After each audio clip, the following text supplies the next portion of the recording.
Greetings, Barbados. Ras Simba here. We just listened to the Attorney General, part of the Attorney General's, his presentation in Parliament in justifying the wiretapping thing that's going on. And he speaks about the sophistication of criminals and if criminals becoming sophisticated.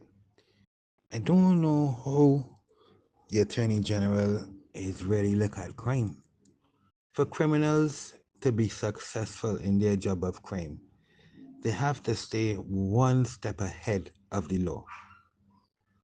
So the sophistication and the evolving sophistication of the criminal element in the society has been thus since time began. So when I listen to the Attorney General, he's making it seem like, oh, the criminal element was stupid before and now they're getting sophisticated and now they have to do this. Let me give the Attorney General and the Barbados Labour Party, the Prime Ministers, and all back in this wiretapping. Guns, because we're talking about the duty of the police. Guns, the scale and the size of what we are seeing. The AK-47s and those bigger guns. They have to come to ports. Someone has to be letting them in. This is not the average citizen. It is not myself or my neighbor. It is the people that working in the ports, your customs officers, your police, your coast guards. These are the people. The first set of people in your strategy to fight crime, if you really want to fight crime, is to look at the people capable of doing these things. So the first set of people that should get tapped is all your security forces that are there to guard the borders or to let in who they want to let in. It is known. It's a common sense thing. So across the board, wiretapping should not be your first plan of action. You need to tap the politicians. Tap their phones as well. Because remember,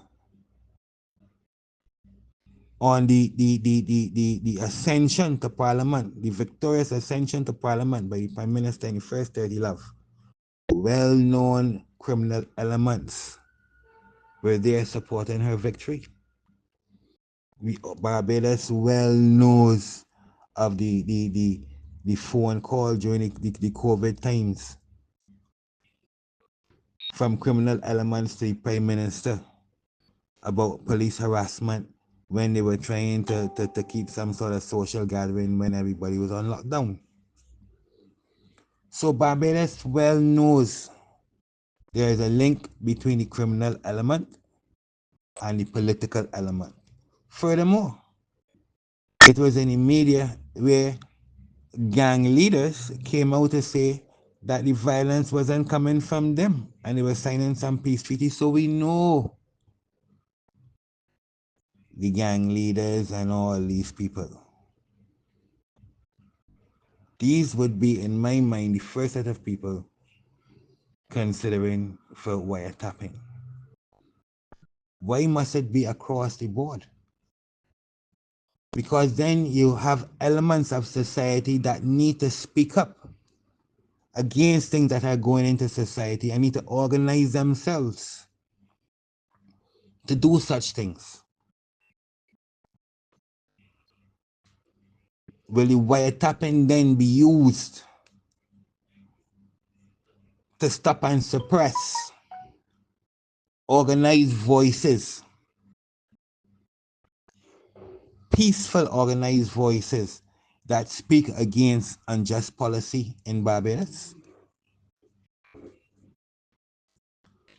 I think the widespread wiretapping The Peter pay for Paul and the Paul pay for all attitude of the BLP needs to be revised when it comes to wiretapping. Yes, the citizens of Barbados want the police to do their duty. And they want them to do it in a just way.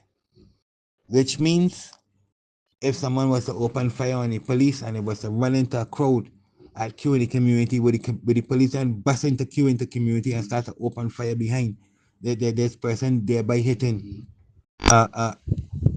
innocent elderly people.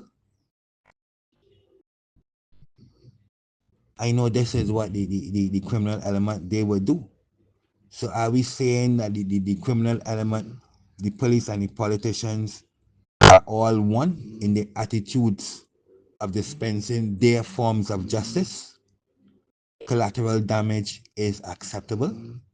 Is this what the Attorney General is saying to the people of Barbados? Help me spread the word about Naked Departure via social media. Subscribe and share to show support and love for our channels.